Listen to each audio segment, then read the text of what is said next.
the ISN Audio EBC80. Let's talk about it.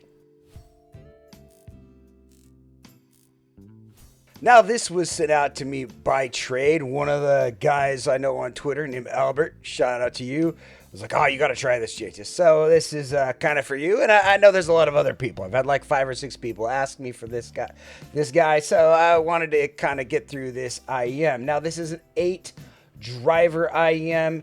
It has like basically 2 of everything. I want to say 2 DD, 2 BA, 2 bone conductor, and 2 EST, which is an interesting combo. Very interesting. It costs $700, and it is from a brand called ISN Audio. They kind of work the group called Penon. Now, Penon doesn't send a lot of stuff to YouTubers. It's mainly a Headfi style brand. I only have the shells for this, but we're still going to do the best we can to give you guys the best review possible. Let's look at the build quality. I like the shells. They're pretty nice. I mean, they're nice blue. They're like semi-transparent. It's a flat 2-pin cable connector. It's a little bit of a wider shell than most. It has a nice lip. It has lots of venting. The nozzle fits well, and there's really no massive fault. This is also one of the prettier faceplates out there. I mean, you know, I like this shell. I didn't have any problems with it. The nozzle is a little bit large, but it is a pretty faceplate. Again, I like the design, and again, no massive faults, and I think it's a solid IEM shell, but not one of the finest out there. Now, as I don't have shells, I wanted to show this to you. There are different cable options you can get for this, and so if what you read, there's just different style of cables. This is what the cable looks like, or at least one of them you can. There's the tips and case. Duckbloke also has a review of this if you want to check that out on his channel, an upcoming YouTuber that's doing really quite well. And this is on Amazon, which is pretty cool. So you could, in theory, try this and return it if it doesn't fit you or you don't like it or whatever reasons. I think that's a positive thing, and it gives you a lot of people options. So how does this sound? I like this IEM. I like all IEMs. And if I was just trying to sell it to you, I could be like, oh yes, the bass is super great. It's super impactful and it's so pretty. I don't know. I'm not going to be super engaged about it. I will try to explain how I feel about it, and we'll get into frequency response. It is an appealing IEM that's not terrible. It has a different sound quality and characteristic, and it's a well-done bone conductor IEM, which there are not a ton of them out there. They talk about doing 50 hours of burn-in. Since this is a loaner, I didn't do that. I don't really believe in that. It has an exhausting but exciting sound signature that's not going to be for everyone. It's kind of like a bassy detailed, a little bit like the AME Musa. It is not like your normal IEM that are just that lot of. It's not like a neutral set, so it is a little bit different. I like it, but let's look at the graph and kind of go from there.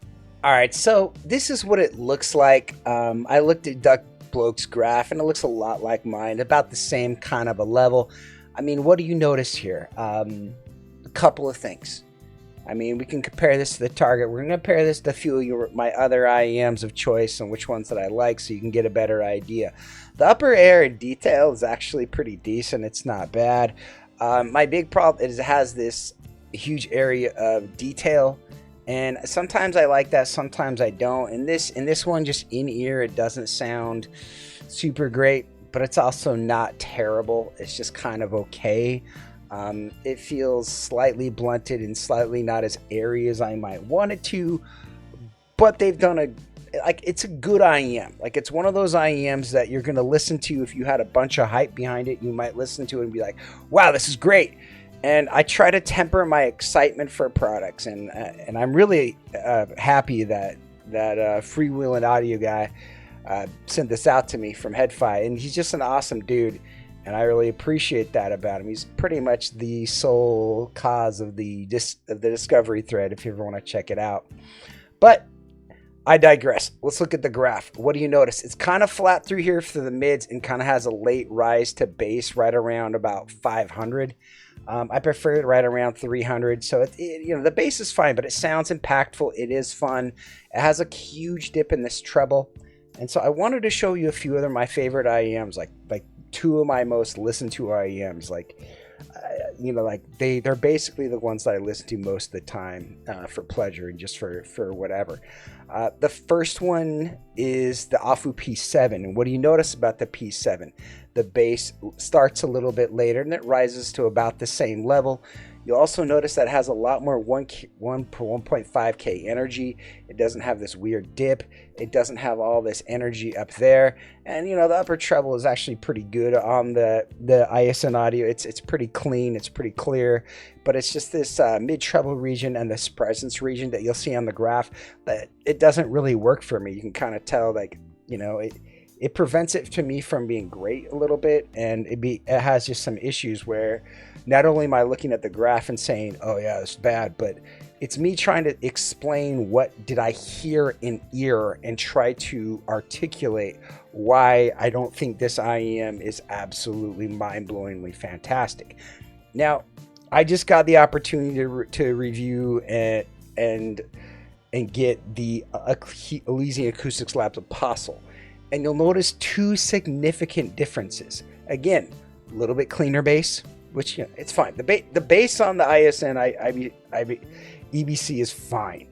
That's not really the problem. Again, the problem is this area. And you'll notice on the Elysian Acoustics Lab, it even has a ton more 1K and even a huger dip in this area, which changes slightly depending on placement in your ear, but this dip is still there and it's pretty significant.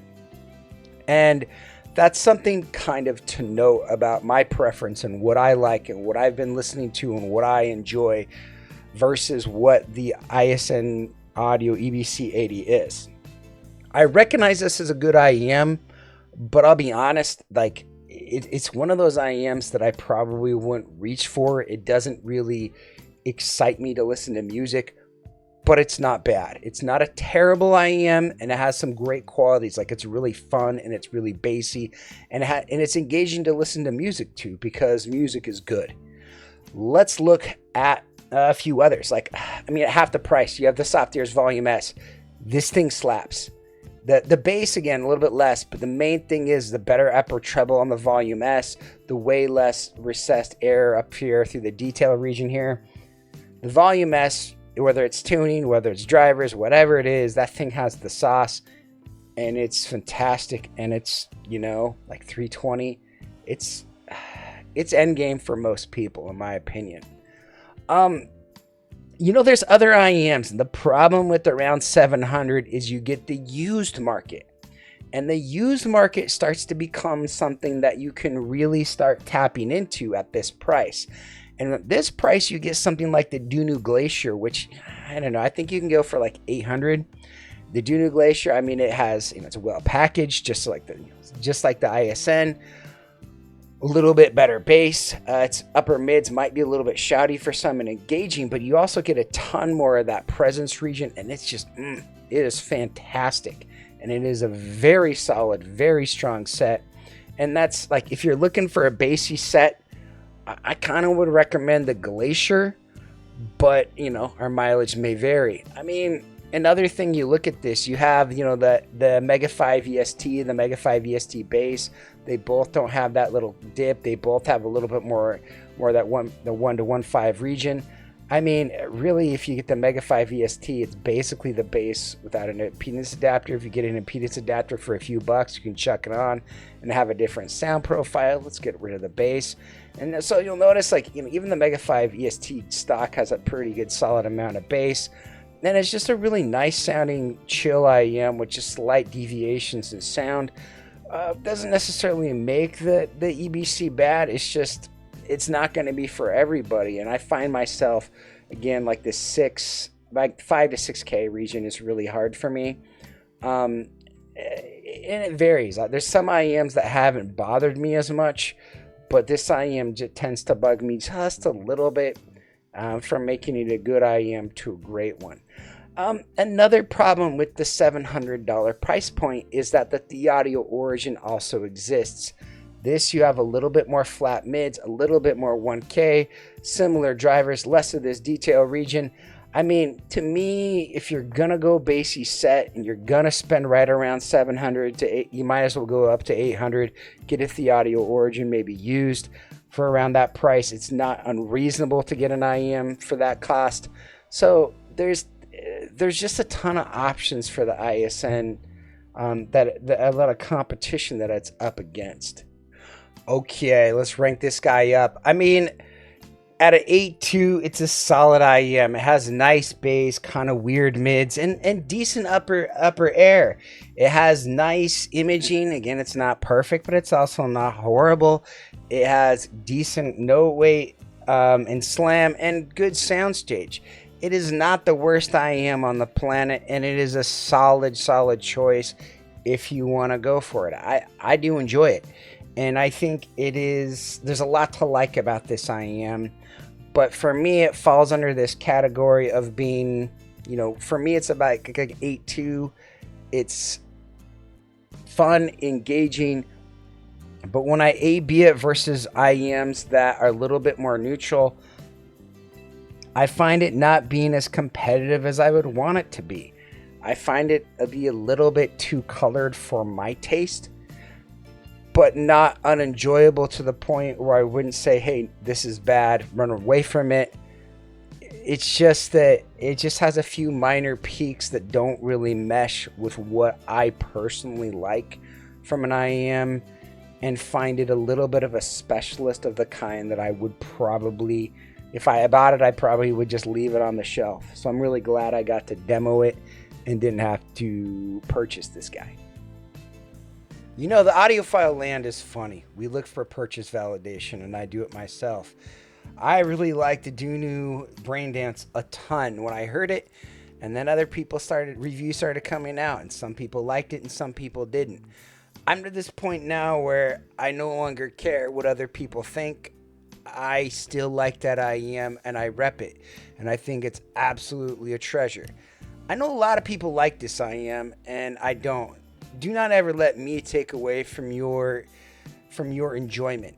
I think this is a strong set, and I think this will get a strong recommendation if you wanted a bone conductor IEM. If this costed maybe $300, but its current cost of $700, I just find it a little bit not worth it for me.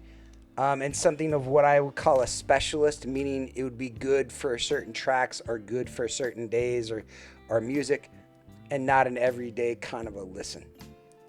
Thanks for watching my video. If you guys have any questions, leave them in the comments below, and I hope you guys have a great day. Bye-bye.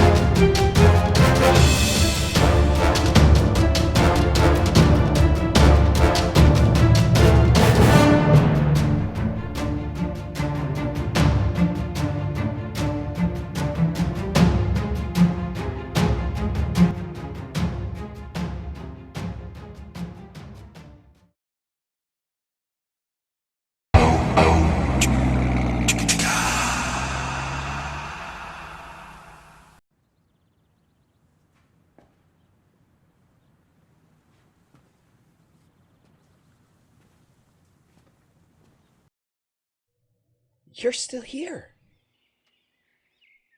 It's over. Go home. Oh, you're expecting a teaser for our next video. Well, we don't have that kind of money. What are you expecting? One of those store reviewers to show up in a saucy little leather number? Go. Oh, I can tell you one thing. We are going to have a collab video. We have no idea what it's going to be. Probably Kryn, maybe Chris. Or Joyce. Don't deny it. She's got range. Go. Get out of here. Go. Go! Go. Go on with you!